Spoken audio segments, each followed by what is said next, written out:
నమస్తే న్యూస్ 24 తెలుగుకి స్వాగతం. వార్తల్లోని ముఖ్యాంశాలు ఇప్పుడు చూద్దాం.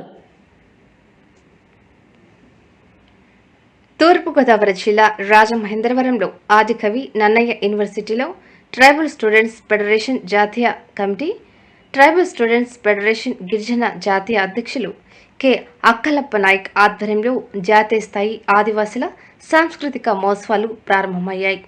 జాతీయ స్థాయి ట్రైబల్ స్టూడెంట్స్ ఫెడరేషన్ ఆధ్వర్యంలో ప్రతి సంవత్సరం ఈ కార్యక్రమాలు జరుగుతాయని, ఈ కార్యక్రమాలకు ఎస్టీ, ఎస్సీ, బీసీ, మైనార్టీ విద్యార్థుల టీఎఫ్ఎస్ జాతీయ కమిటీ ఆధ్వర్యంలో జరుగుతాయని, ఈ సంవత్సరం Adikavi Nannaya university vice chancellor professors K Padmaraju అవకాశం ఇచ్చారని, ఈ కార్యక్రమం ఇక్కడ 2 రోజులు జరుగుతుందని, ఈ కార్యక్రమం అంతటికీ గిరిజన సంక్షేమ శాఖ మంత్రి, ఉప ముఖ్యమంత్రి అయిన పిడికి రాజన్న ద్వారా ఎంతో సహాయం చేశారని అక్కలప్ప నాయక్ అన్నారు.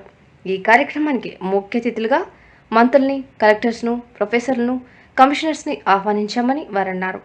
ఈ కార్యక్రమానికి ముఖ్య అతిథి చేసిన సిజిసి మెంబర్, వైఎస్ఆర్సీపీ సభ్యురాలు శ్రీమతి జక్కంపూడి విజయలక్ష్మికి ధన్యవాదాలు తెలిపారు.